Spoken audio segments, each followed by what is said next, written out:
Welcome back to the Comfy Chairs. After an unplanned hiatus, we got COVID, I'm back with the second installment of my conversation with Michelle about Susan Cain's wonderful book, Bittersweet.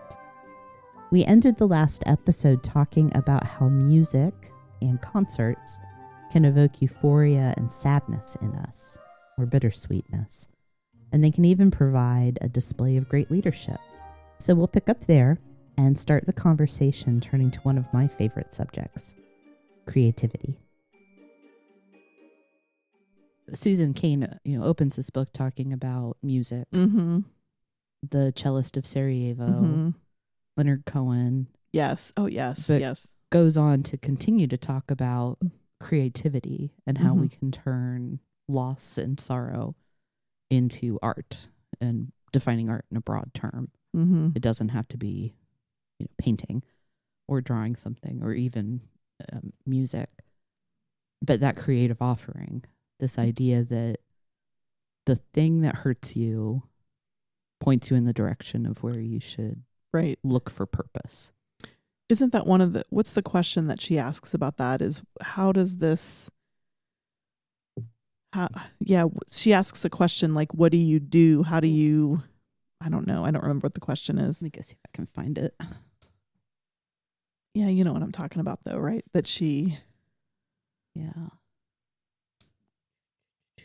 Yeah, what do you make with that? Or what do you... Yeah. I know I marked that. I know I made some notes about that one. Yeah, I can't remember now. Yeah. She's talking about Leonard Cohen and a relationship he had. Marianne. Yeah. Yeah. Whatever pain you can't get rid of, he seemed to say, make it your creative offering. Yes. What is your creative offering? That's what it is. Yeah. What is your creative offering? Yeah. And there's, again, let me see if I can find this particular note.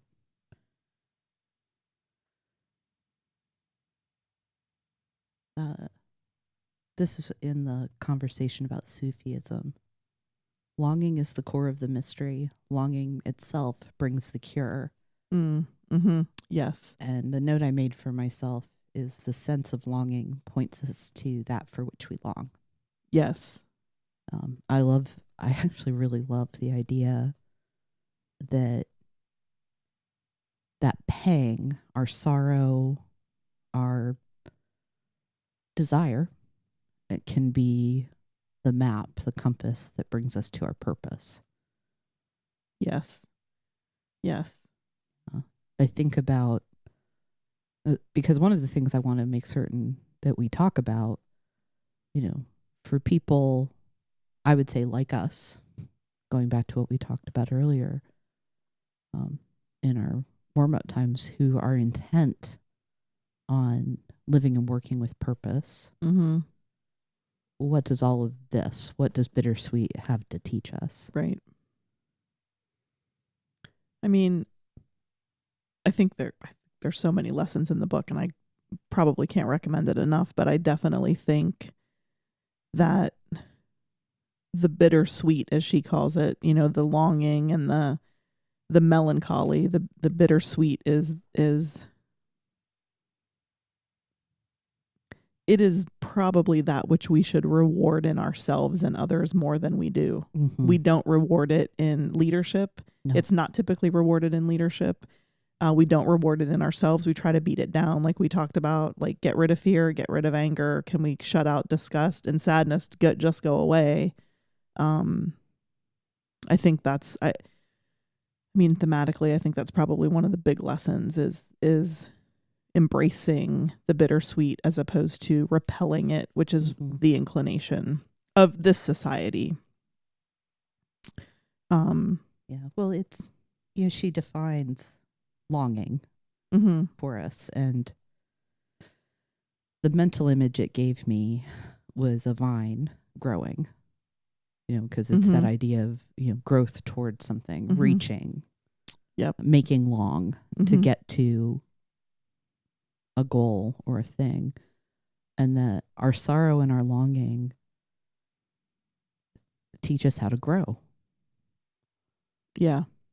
In a way that success can't, Right. fear can't. And that, if we're going to believe John F. Kennedy, leadership and learning are indispensable to each other. Right. So if longing is the thing that drives growth, leaders need to embrace, acknowledge, and even pursue longing and sorrow. Right. Yeah, and I think the way that you have to move through that is through that creative offering, because there is, with the longing comes, I believe, when you acknowledge the longing, you then desire to know, what do I do? What action do I take? And I think about COVID, right? The pandemic. And besides the taskiness that we did working in healthcare of, we got to do this command center or, do all these things to figure out what we do well and how we move through this. There was also this personal, so the work side was one thing, but then there was this personal side of me of like, what do I do? And I remember it acutely after 9/11, like, what do I do now that this thing has happened? What is the action that I take? And for me, and I was going to ask you, what is your creative offering? Like, can you think of do you know what it is? Because I think this book talks frequently about music and art and poetry, and none of those things are necessarily, I'm not an artist like you are. But I think for me, my creative offering is food and feeding the people, right? I mean, it is this like, Michelle showed up for this. Michelle came to the comfy chairs with a fresh baked loaf of bread. That is her creative offering, for which I am grateful. I don't know that it's good bread, but it's bread. I will eat it all. Thank you. But yeah, so what would you say, like, when you sense your longing, and I know that you are an artist, I've been the recipient of some of your art, for which I am impeccably grateful. What would you say is, like, when you have that longing, what is your creative offering? Oh, that's such a good question. I've been trying to define that for myself in, having read this, thinking about our time together. I think if I think in the space of like a visual art, it's my home. It's the space that I welcome people into. It's the comfy chairs. It is the comfy chairs. It is the comfy chairs. Yeah. It's it's the tavern. Yes. Our home bar. Like hospitality. Is probably a way to talk about it. Are people comfortable? Can I give you a space that feels light and safe and friendly? Yes. I think professionally, though, which is where I've been trying to focus my thoughts on this, it's actually not that dissimilar. It's, can I offer people with whom I work a sense of belonging? Can I make you feel safe? Yes. So that all the vulnerable, icky bits of being human are okay. Yeah. Well, it's interesting that you say that, because what I said my creative offering was as food, and that's true, except that it's not really the food as much as it is the connection. Because what my creative offering is community. Yeah. It's community. Oh, and, yes, right? It is. And so I think one of the things that I did early on in the pandemic was, how can I help? It's what can I do? Like, I have this longing for this to be better. So what do I do? And so I signed up for this organization called Lasagna Love, which is a great organization where you make lasagna for people who are in need of a meal. I don't know if you've ever heard of it. And I'm not trying to pub it. There's no, like, I don't. And I signed up, and so I made lasagna. But you get matched with somebody or a family, and you get information about them, how many adults, how many kids, and then you bring them lasagna. And the one thing about it is you don't ever connect. You don't ever have any contact with them. Oh, you did. That didn't do it for you, did it? No. So I did it once, and then I was like, I only can give people lasagna if they come to my house and eat it. I can't and it's a great organization, because for some people, their creative offering is food, and they want to drop food off at people's house and leave. And it's awesome, right? Because if you need a lasagna, someone's bringing you a lasagna. That's not what I have to offer. I will offer lasagna, but with it comes community. Yeah. Well, after George Floyd was killed, you invited people to your home. Yes. And it was during the height of the pandemic. So you sat outside in a circle. Yep. I remember you talking about this in passing. You talked about it like it wasn't even a big deal. Being like, that is so amazing. Yeah. That you brought people of different races together as the thing you could do. You created a community to talk about the pain of that awful thing in our nation. Yeah, and several of those women I'm still friends with. Like, they're, and they were people I didn't know. They were like, oh, this person would love to talk to you about this, or this person would love to talk to you about this. So yeah, that's good. And I think when you talk about that, like the hospitality and the sense of belonging and the language is different, but it's a similar sentiment as a leader, like is come to my house, to the tavern, sit in the comfy chairs and talk to me, hang out with the cats, you know? So. Yeah. Well, and it's, what I think is interesting, you and I have spent a lot of time talking about the differences between introverts and extroverts and thinkers and perceivers and, judging and all the bits as Myers-Briggs nerds. And, the way it plays out, you with your ENFP, it is about, presenting your values and creating community. And I value those things, but as an INTJ, it's and somebody that likes to make stuff as an artist, what can I do with my hands? Right. To give to people. It is, I would be okay with leaving lasagna. Yes, I know. On the front porch. And I've gotten, you've done needlepoint for me. You've done crochet. Like I still have, a cowl scarf that I wear regularly in the winter that you made for me, and a needlepoint W, or it's crewel work actually, that you made. I mean, I have those things that you produce for me that I think you're an amazing artist, and I love those gifts. And every time I see those, I remember our connection. So yeah, I mean, I get that. And those are not things that I have the skill or the craft to do, or quite honestly, the desire. But that's more important than the other, the desire. It's probably. Yeah. I mean, trust me, I have many boxes of craft endeavors that I've undertaken. John's like, "Are we crocheting again? Are we doing stamping this month? Why are we buying candle making stuff? We have candles. Why do we need more?" Because I need to make something. Yeah, I need to make something. He's like, "Just bake a cake." Oh, okay. That's a good point. Creative offering. That could be what you tell them in the I know. future. It's a creative offering for somebody. I think that the idea of a creative offering is one of my favorite things about the book, that your longing results in a creative offering. And I hadn't thought about, like I host Super Sunday in the fall, like when it's decorative gourd season, we host this Super Sunday on probably a monthly basis of like, come over, have soup, and it's not about the soup as much as it is about the community. So yeah. So I think I would say that now my creative offering is community. So I think you are exactly right. You do make that offering for us. We're all lucky for it. Thank you. But it's, the going back to what you were talking about, we have to embrace the thing that hurts us in order to get to that point where we can make that offering. Right.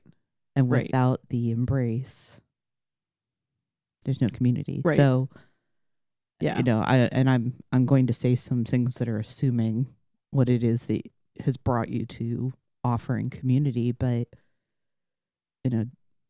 does it tell us that you have experienced loneliness, that you have experienced isolation? Yep.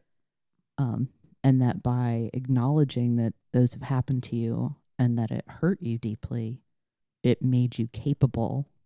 I think it's not just that it made you capable of, you have empowered yourself to do what will create community around you.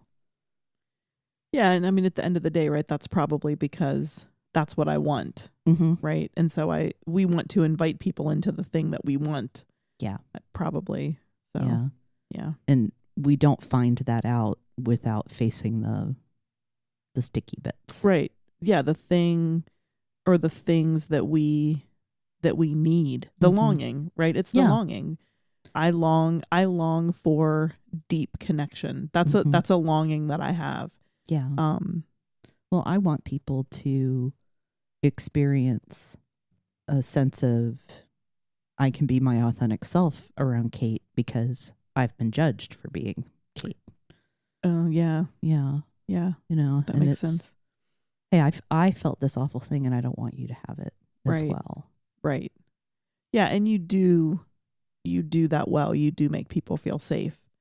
I'm just going to come back to what does all of this mean for people that lead? I think what it means is that people that are leading, it does come back to authenticity. And I was watching a clip with Simon Sinek in it this morning, and he was saying that leadership is not position, it's action or something like that. But just the concept that and he referenced a study where people or maybe Susan Cain referenced the study where it was her. She was talking about angry leaders versus sad leaders, and they did a study where the students witnessed an executive who was responding to bad financial outcomes first with anger. So, a quote, angry, folded arms, furrowed brow, and then in converse, a leader who was responding to the same or similar kind of financial outcome in the company with arms hanging down, head down, more sad. And, people reported that the angry leader was more likely to have the ability to fire people or leverage like negative consequences, whereas the sad leader was more likely to, have people want to follow them essentially. Yeah. Like you might get immediate like pain stimulus responses from people. Yes. Yeah. And her conclusion, I think, is not that, one is better than other, that you have to walk around being sad as a leader to be effective. Yes. I think her conclusion is that there are times when anger is appropriate and will cause people to come to action, right? Because that's the thing. Anger will keep you from being taken advantage of. That's the purpose of the emotion of anger, is to keep people from taking advantage of you, or to keep you from being vulnerable or being a victim. And, sadness obviously, drives us towards that longing. And I think her conclusion is definitely that there's a balance there. I think that the society rewards angry leaders, walking around yelling at people. Yeah, we've witnessed We've witnessed that quite a bit. Yes, we have witnessed that. And it doesn't breed safety. It doesn't breed confidence over time. Well, and I think that was the Simon Sinek piece, is that, you can be a positional leader that people will do stuff for because you have a position of authority. But that doesn't mean people want to follow you. Yeah. So I think that leaders, I remember you and I were at a session one time, and the speaker was asking, what's the number one thing that a leader needs? What's the number one thing that a leader needs? And I remember all of us are shouting out, trust and, all the words, right? They need trust. They need a compelling vision. They need, whatever. And good one, but not accurate. Good one, but not accurate. Good one, but not accurate. The number one thing that a leader needs is followers. If you don't have people following you, you're not a leader. And I remember thinking like, oh God, yeah, that makes absolute sense. And so if people are not willing to follow you, you're not a leader. Yeah. I found the stuff where Cain is talking about pain at work. Yes. And she quotes a management professor that works with an organization called the Compassion Lab. Oh, yeah. Says there's an unspectacular, mundane suffering that pervades the workplace. But we don't feel allowed to acknowledge that we suffer.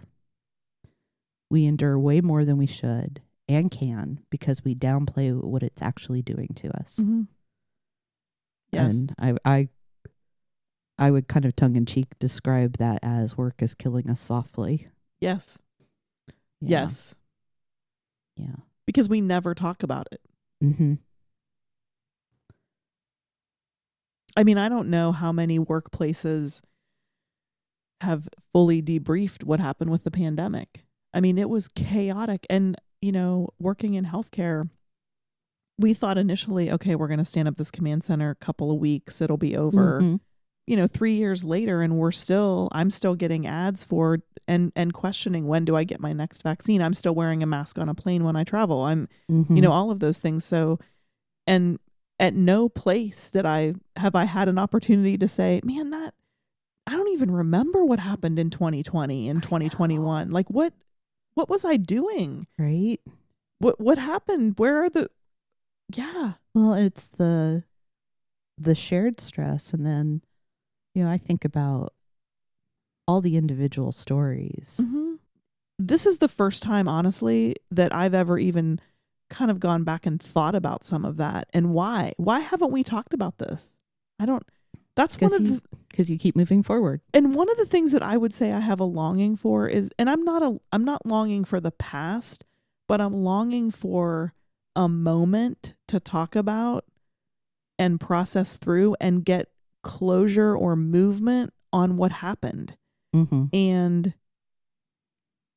I don't know how to do that. Well, so I think, unfortunately, because that is not a cultural habit. We have no muscle around that, at least living in North America in the 21st century, having the privilege of being upper middle class white people. We have no discipline there. And if we were to start now, think about how far back we would actually have to go. I know. So, the rise in incivility, that spike that has not gone away, right? That we saw hitting headlines in 2021. The absolute dumpster fire of race relations, right, in the States that reached a head that has not come clean yet, right, in 2020. Those all have beginnings really far back. And if the intent is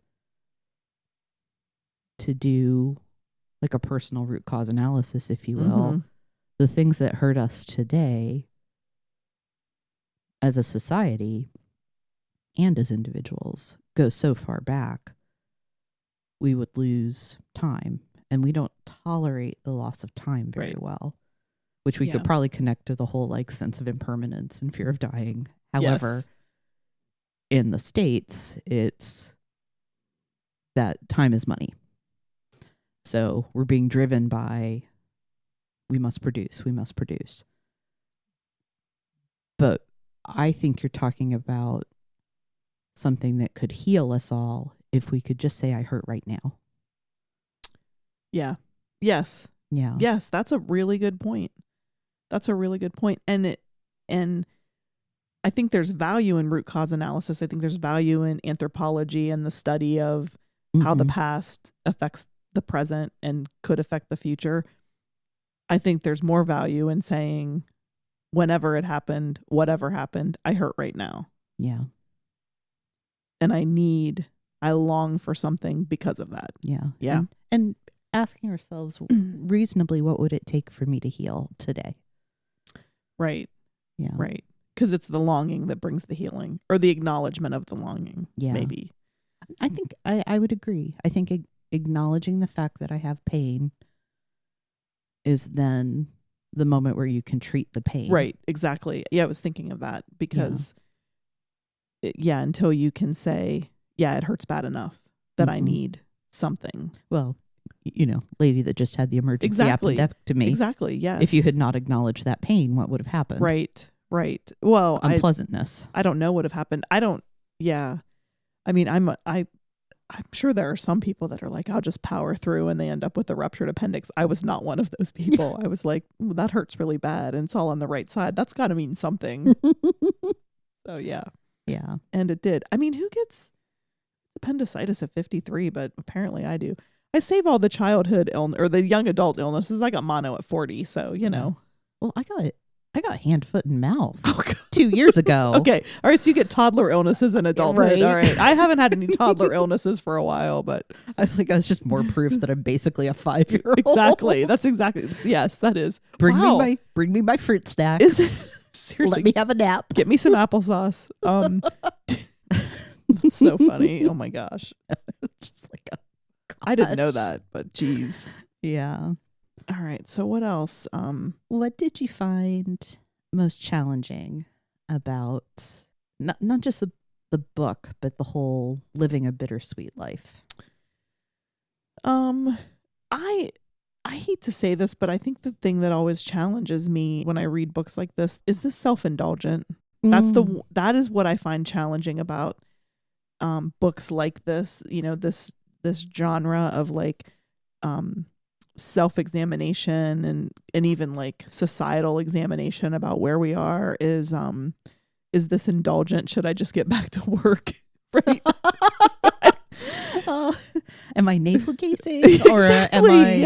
or am I like enriching my life? Right. And I don't even know why. I don't even know why that's a part of it, but it's definitely, you know, as I'm like reading her words and thinking, you know, fine, Susan, but really, like, do we really need to spend time on this? And I believe it in the front of my mind. I believe it. Yeah. But there's that background voice. And I do think, as we talked about in our warm up, like this Gen X philosophy of like, I mean, just get it together, just get to work, get some stuff done. There is a little bit of that. Like so again, self-reflection is a necessary, healthy part of life. Mm-hmm. But if it overshadows and you spend all of your time self-reflecting to the exclusion of everything else, that's not good. Right. I mean, it is fundamentally a bad way to live your life. Right. And I think I hit that point about 3/4 of the way through the book where, and that's probably the right timing, right? Of like, it's a, you know, it's a standard kind of business or psychology kind of book of how many ever pages, and about, you know, 75% of the way through, you're like, have I had enough? Like, should I just move on? And, or should I take action now? Is this the time when there should be some action or moving forward? That's probably what challenges me is, and if I'm being honest, it's probably that I would grow more if I had the patience to sit in it a little longer. I'm not somebody that I think is ever going to get accused of like, she's just constantly self-reflecting. I think it's more of like I don't quite finish. I don't quite get it done. Well, and we're talking about like embracing sadness. Right. Here, like coming to peace with the sorrow in our lives. That's not fun.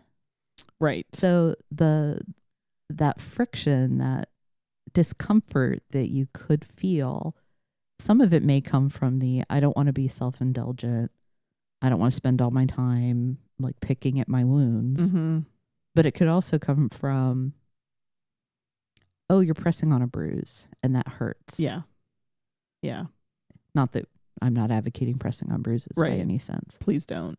But it's so, you know, we started our time together talking about the death of a pet. Yes.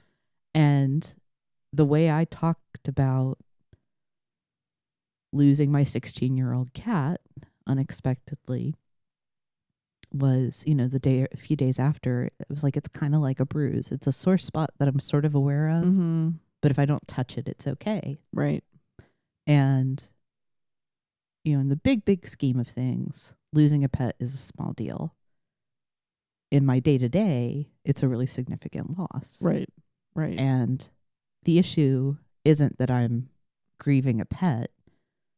The issue could be that I don't process my grief and it just shows up other places. Yes. And do I lean into the hurt and let myself have a healthy grieving process? Or do I feel a little uncomfortable and stop? Right. And then if you do feel uncomfortable and stop, because this is true of all of our wounds from, birth to current situation, Mm-hmm. if we don't address those wounds or at least acknowledge them, let them have their life and move on from them, Mm-hmm. they will show up in our life in other ways that Yeah. are probably not that positive. No. And I think that's the leadership lesson is, Yeah. Did you watch Ted Lasso? Yes. Okay. Oh, we need to We do. we need to sit down in the chairs again We do. and have like a whole series on Ted Lasso. 100%. Oh, I watch a lot of true crime, a lot of like Yes. dark stuff. And I just think, where has Ted Lasso been all my life? Like, I'm just so happy about it. But the third season, when Rebecca, who is Ted Lasso's boss, the blonde woman, she goes in, they're gonna try to get her to sign as the woman on this additional like international football league or whatever.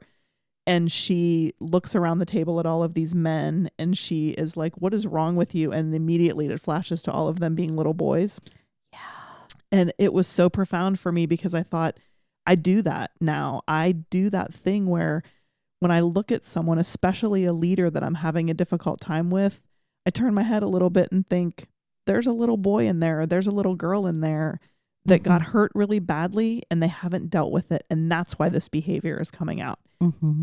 And I can be more compassionate that way and less judgy. I mean, I try really hard not to judge, but I'm judgy as much as anybody else. You're human. You're human. Exactly. But when I force myself to say, at 8 years old, what happened to you, right? Mm-hmm. What happened to you that is causing this? Well, and it doesn't have to be something like abuse Right. or a big trauma. It could be, you got kicked on the playground Yeah. and you were told to like just dust it off. Exactly. Yeah. And you learned a lesson that you don't deal with day-to-day injuries. Exactly. And so you're not patient with people that are hurting. And exactly. That's an extreme case, but you're right. We learn things when we're little. Yeah. Cain talks about that. Yes. She talks about acceptance and compassion. I think is that right? Acceptance and compassion therapy. Yes. Yes. And according to the tenets of that practice, there's some stuff you may never get rid of. It may be the thing, regardless of years and years of work, that you bear with you. Right. But at least you have awareness of it. Right. Exactly. So that when you are your cranky 8-year-old self in the boardroom, you can stop for a moment. Right. Well, and I bring that to myself sometimes, and I think, what is making me anxious in this situation with this leader? What's making me feel like I want to lash out or tell this person off or retreat into myself? What is causing that? What about 8-year-old Michelle is not feeling good about this? I think that's an important exercise to do. And Ted Lasso, like I remember watching that scene and thinking, yep, that's exactly the way she should respond. And you're talking about, I think, is a foundational, like, core. It's one of the places where leadership starts. Yes, you have to have followers, but if you can't look at yourself first, Yep. Everything that we're talking about here, the embracing sorrow, the acknowledging that you have hurt, the looking for those sweet moments as well. If you can't do that as a leader, you have no hope of guiding other people through it. Right. Because I think that's the lesson in Bittersweet for leaders is what is the thing that hurts me? Have I embraced that I'm a little sad sometimes? And you may not be as sad as the next leader. That's okay. You don't have to manufacture poignancy and melancholy in yourself. But do you acknowledge it? And then do you look for the signs in your people? Right. And if you're a leader that led through a global pandemic, how can you not be sad? It was a sad time. It was. Right? I mean, we lost colleagues. We lost friends. We may have lost our business. Yeah. Or it may have been altered drastically. I mean, of course, there's sadness there. So not acknowledging that as a leader is going to be problematic for people. Very problematic. We're not the same as we were 3 years ago. No. I was talking with somebody that works in higher ed the other day, and the freshmen that are showing up this year, they're 18-year-olds who have 16-year-old minds. Yep. Because they lost 2 years. Right. And being able to guide youth through that, I can't even imagine the challenge. I can't either. And for folks in academia right now. And I have two of my family members, my husband and my oldest son, are both teachers, high school and junior high respectively. And they're dealing with a whole new level. My husband has taught juniors and seniors for 3 decades, right? Ages. But they're not the same. They're not the same. And they have been the same. A junior and a senior have been the same, and they're not anymore. And same with like junior high. It's just a whole different level of and the civil incivility or the incivility. It's civil, but it's not. Yes, the civil the incivility that we're talking about largely has come, at least in the school realm, is this anti social emotional learning and don't teach our kids. Parents have to teach kids. Just teach academics. Well, kids need social and emotional learning in the school environment. They just do. And and so there's this need to have it, and then the adults in the equation are like fighting each other on it, and that's adding a whole other level to the children in the situation, because if your parent is for social emotional learning in the classroom, you're on one side, and then if your parent is against it, because you're kind of by extension you're adopting your parents' thoughts, or you're fighting against them, right? So the children are now involved in this weird political thing that they shouldn't even be involved in. No, sins of the father. Sins of the father, exactly. So crazy. I am self-professed not a sports competitive person, and I, when I would watch my daughter play soccer and the other goalie would make a good stop, I would be like, "Good job, goalkeeper," and my daughter would say, "What? That's the other team. Like, we don't root for the other team." And I think we need to root more for the other team. I just think we do. Like, you did a good job, right? Yeah. You did a good job. And I do think that behind the scenes, probably the players themselves in most sport events, they do acknowledge that I did my job. They did their job. I got paid for doing my job. They got paid for maybe they won, so they got paid more. Like, they had a better outcome, so they got the bonus that I didn't get. Yeah. If you think about a leadership perspective, but at the end of the day, everybody did a good job, right? So yeah, it would be. It would, think about how much different the world would be even if we still, quote unquote, battled, whether on the field, in the boardroom, in the community, if at the end of the day we could say, good game. Right, exactly. And I think that by and large, I think the players genuinely do. Like the front level, like the front line, the people on the field and the people on the bench, I think they do that. I think what we see, the owners and the coaches have to take it to that next level. And I think that's where executive leadership, we live in this community where there's competitive nature among the healthcare systems, right? Yeah. I think the executives feel that. They talk about it and what they're in the market share and who's getting this. But on the front line. But at the front line, you're a nurse, I'm a nurse, you're a tech, I'm a tech. You've probably flipped back and forth between the various systems. You probably have. And if you and I... You went to school with people that work at the other hospital. Yeah, exactly. Yeah, you don't care. You don't care. And if you and I, if I'm a nurse and you're a nurse and I'm at red system and you're at blue system, and we both end up on a plane together or wherever, we end up anywhere where there's a medical crisis, we're on the same team then. We're trying to help this person, right? Yep. And I think that's where leaders should spend more time with the front line and say, how do you feel about the competition? Yeah. Right. Or, why do we even focus on the competition? I know, exactly. I think that's such a flawed mindset to begin with. I agree. Because I agree. No, how do you feel about your environment? Exactly. what's missing from what you have here? How can we make this the best place for you to work? Right. Yeah, we'll take a look at how the quote unquote competition is doing, but Right. we're not going to spend our time on the competition. Right. We're going to spend the time on our own performance. Yes. Better. Yeah. And I think, this may be stretching a little bit just to keep things, on point, but leaders who lead by looking out Mm-hmm. as opposed to in, what is it that they're longing for? Yes. What are they not letting themselves feel grief or poignancy regarding? Right. No, I think that's a good question. And I think in terms of, do we inherit the grief, the longing? I think that happens in companies. Mm-hmm. I think that happens because, you talk about inheriting a team. Like, this isn't the team I built. This is the team I inherited. Oh, yeah. And so I do think there is inheriting when new leaders come in, and you may be the bright, shiny penny that comes in from the outside of an organization, and everybody mm-hmm. thinks you're going to, take over the world.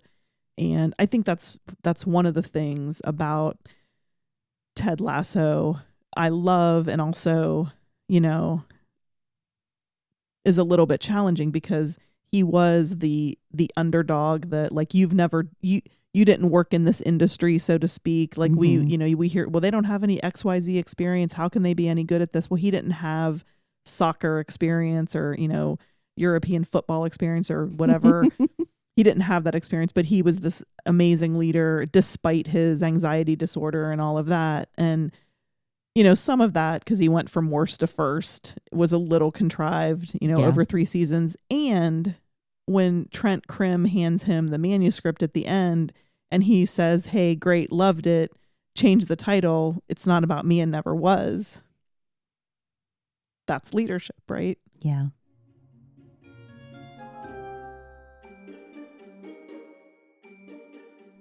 We'll pause here and conclude this series in the next episode.